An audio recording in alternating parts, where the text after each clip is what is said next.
नमस्कार दोस्तों, मैं हूं निकंज पारिक और आप देख रहे हैं आपका चैनल इंटीरियर दोस्त। तो जो फ्लोरिंग के ऊपर फ्लोरिंग इस सीरीज के जो हमने पिछले जो वीडियो बनाए हैं उसका ये आखिरी वीडियो है, जिसमें हम बात कर रहे हैं कि आपके यहाँ पे कोई एग्जिस्टिंग फ्लोर है। जैसे हम मान लेते हैं कि आपके यहाँ पे अभी मार्बल लगा हुआ है या इटालियन मार्बल लगा हुआ है, या आपने कोई पुरानी टेराजो फ्लोरिंग है या सीमेंट की फ्लोर है या इस तरीके की कोई पुरानी फ्लोर, या फॉर दैट मैटर ऐसे भी मान लेते हैं कि आपके यहाँ पे इटालियन मार्बल लगा हुआ है। अब आप इसके ऊपर कोई फ्लोरिंग कराना चाह रहे हैं और वो भी सॉफ्ट फ्लोरिंग। सॉफ्ट फ्लोरिंग पहले मैं क्लेरिफाई कर देता हूं यहाँ पे कि मैं मेरे हिसाब से दो तरीके की फ्लोरिंग होती है। एक हार्ड फ्लोरिंग जैसे हो गया मार्बल, ग्रेनाइट, विट्रीफाइड टाइल जो सीमेंट मोटार से लगानी पड़ती है, और एक दूसरी कैटेगरी आती है फ्लोरिंग की जिसे हम कहते हैं सॉफ्ट फ्लोरिंग। सॉफ्ट फ्लोरिंग का मतलब हो गया जैसे वुडन फ्लोरिंग लगा रहे हो आप, एसपीसी फ्लोरिंग लगा रहे हो आप, कारपेट लगा रहे हो, या विनाइल फ्लोरिंग भी पेस्ट कर रहे हैं अब आपकी जो एग्जिस्टिंग फ्लोर है उसके ऊपर। तो ये जो इस तरीके की जो सॉफ्ट फ्लोरिंग है, जो कि आप समझ लीजिए एक दिन के अंदर अंदर जो लग जाती है और जरूरत पड़ने पे आप उसे हटा भी सकते हैं, ऐसी फ्लोरिंग को हम सॉफ्ट फ्लोरिंग बोलते हैं।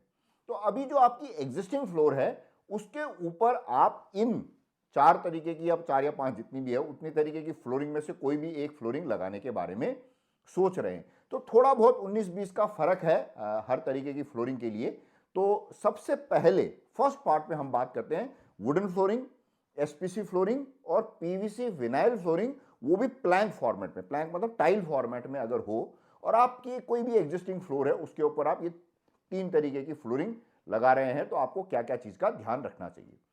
तो सबसे इंपॉर्टेंट चीज जो है कि जो आपकी एग्जिस्टिंग फ्लोर है वो क्लीन, स्मूथ एंड ड्राई, तीन चीज, ये तीन शब्द आप याद रख लीजिए। क्लीन, साफ होनी चाहिए। साफ होनी चाहिए का इसका मतलब ये है कि उसमें से कोई भी फ्लोर का टॉप लेयर की जो होता है ना दरदराहट निकल के नहीं आ रही हो। दूसरी बात हो गई स्मूथ। स्मूथ मतलब बिल्कुल यूनिफॉर्म होनी चाहिए, स्मूथ होनी चाहिए, उबड़ खाबड़, ऊंची नीची इस तरीके से नहीं होनी चाहिए। इसके बारे में क्यों नहीं होनी चाहिए इसके बारे में आगे बात करते हैं। और ड्राई, ड्राई मतलब सूखा होना चाहिए। सूखा होने का कारण क्या है कि कभी कभी आपने नोट किया होगा कहीं कहीं पे फ्लोर में, अगर ग्राउंड फ्लोर का आपका फ्लैट या ऑफिस या जो भी चीज है, तो वो नीचे से, फ्लोर के नीचे से मॉइस्चर आता है। तो ये जितनी भी सॉफ्ट फ्लोरिंग होती है उसमें अगर नीचे से कोई भी मॉइस्चर आता है तो या तो उस फ्लोरिंग को वो खराब कर देता है, या और दूसरा ऑप्शन ये है कि वो नीचे जो पानी की जो मॉइस्चर जमती है उसकी वजह से फंगस, बैक्टीरिया या जो कीड़े मकोड़े इस तरीके की चीजें डेवलप हो जाती है, या टर्माइट भी बहुत ज्यादा तेजी से उसकी तरफ अट्रैक्ट होती है। अब जो मैंने आपको पहले कहा कि ये स्मूथ क्यों होनी चाहिए, स्मूथ इसलिए होना बहुत जरूरी है क्योंकि सपोज मान लीजिए आपने वुडन फ्लोरिंग लगा रहे हैं या एसपीसी फ्लोरिंग लगा रहे हैं या विनाइल के प्लैंक लगा रहे हैं, तो उसका जो एंड है, जैसे पूरा प्लैंक आया, प्लैंक का जो आखिरी हिस्सा है वो कहीं पे डिप्रेशन वाली जगह पे या उचकी हुई जगह पे अगर आ गया तो वो फ्लोर को अच्छी तरीके से सेट होने नहीं देगा। तो इससे दिक्कत क्या आ सकती है, वुडन फ्लोरिंग और एसपीसी फ्लोरिंग में तो क्या है कि जो जॉइंट्स है, जो लॉक्स है, वो टूट सकते हैं। दूसरी प्रॉब्लम आएगी कि जब आप डिप्रेशन वाली जगह पे पांव रखेंगे तो आपको ऐसे लगेगा जैसे फ्लोर नीचे दब रही है, और थोड़ी सी नॉइज भी आ सकती है, जैसे जो क्रैकिंग साउंड होते हैं ना, चै ची चू चू, इस तरीके की आवाज वुडन फ्लोरिंग में आ सकती है। और वुडन फ्लोरिंग की लाइफ या एसपीसी फ्लोरिंग की लाइफ भी कम होती है। विनाइल प्लैंक में क्या दिक्कत आएगा कि अगर ऊंची नीची जगह पे आपकी विनाइल फ्लोरिंग का जॉइंट आ गया तो वो प्रॉपर चिपकेगा नहीं, हल्का सा उचका हुआ रह जाएगा, तो वो बार बार डिलैमिनेट होने की प्रॉब्लम भी आपको उसमें आएगी। अब मान लेते हैं कि आप ये तीनों फ्लोरिंग छोड़ के आप कारपेट लगवाने वाले हो, तो कारपेट में भी यूनिफॉर्म अगर बेस है तो कारपेट का क्या परफॉर्मेंस और लुक बहुत अच्छा आता है। लेकिन अगर मान लीजिए आपका 19-20 थोड़ा बहुत 1 mm, 1.5 mm, 2 mm का अंड्यूलेशन है, तो उसको छुपाने के लिए कारपेट के नीचे आप ईपीएस सीट लगा सकते हैं। मतलब उसको फोम बोलते हैं नॉर्मल बोलचाल की भाषा में, लेकिन वो सिंथेटिक फोम है। ईपी की सीट आती है 2 mm, 3 mm की पतली आती है जो वुडन फ्लोरिंग के नीचे लगती है। वही चीज अगर आप 4 mm, 5 mm, 6 mm या 8 mm, 10 mm तक की भी अगर आप ईपी सीट नीचे लगा देते हैं और उसके ऊपर से कारपेट लगाते हैं रोल फॉर्म वाला, तो वो जो अंड्यूलेशन है वो ईपी सीट से छुप जाएगा, और फिर कारपेट अगर आप लगाते हो तो उल्टा आपको थोड़ा सा ऐसे गुदगुदा सा और softness, improved better softness feel होगी।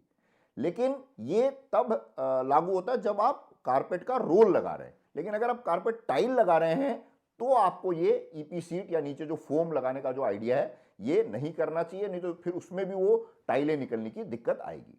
लेकिन अगर फ्लोर ज़्यादा स्मूथ हो तो ज़्यादा बेटर है, मतलब उसका परफॉर्मेंस मतलब बेहतर हो जाता है। लेकिन अनफॉर्चुनेटली किसी कारण से आपकी कोई अपार्टमेंट है जहाँ पे आपने बिल्डर से लिया है और उसमें टाइल ऊंची नीची है, तो एक ऑप्शन तो ये है कि आप उसको सेल्फ लेवलिंग लगा करके उसको बराबर करके फिर उसके बाद फ्लोरिंग लगाएं। लेकिन सेल्फ लेवलिंग कराना भी कोई ईजी और आसान और सस्ता उपाय नहीं है, क्योंकि सेल्फ लेवलिंग कराने के लिए तो छोटी क्वांटिटी में पैसे भी काफ़ी लग जाते हैं। करीब करीब आप समझ लीजिए 50-60 रुपये स्क्वायर फुट के आसपास का खर्चा आ जाता है सेल्फ लेवलिंग कराने का।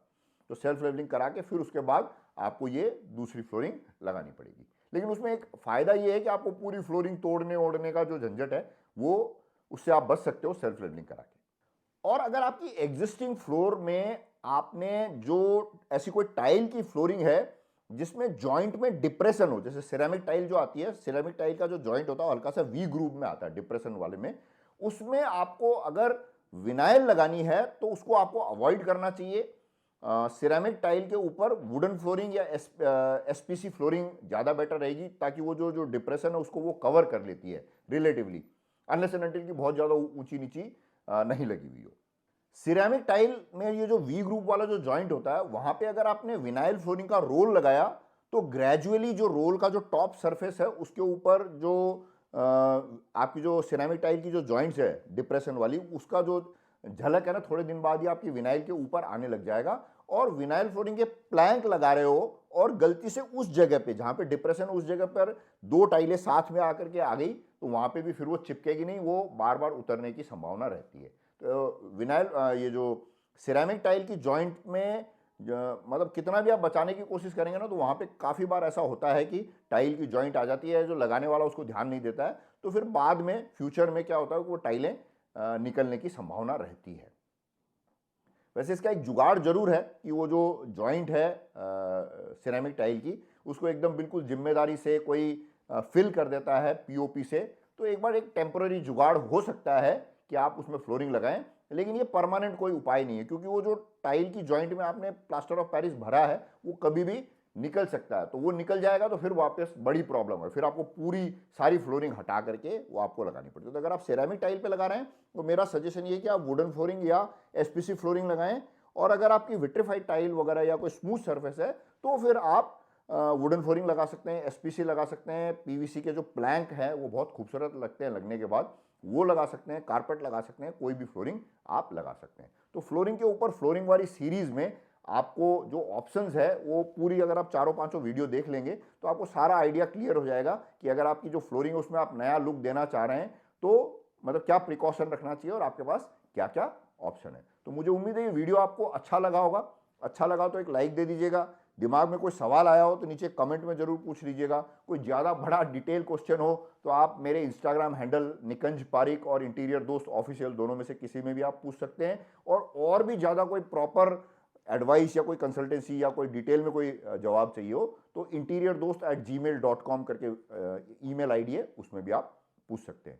बाकी सारी चीज़ें सब ठीक है, फ्लोरिंग तो अच्छी होनी ही चाहिए, लेकिन फिर भी नहीं भी है तो भी चल जाएगा। आपका शरीर अच्छा होना चाहिए, तो ढंग का खाना खाइए, पैदल चलिए, एक्सरसाइज कीजिए, स्वस्थ रहिए और दुनिया के सबसे प्यारे दो शब्द जय हिंद।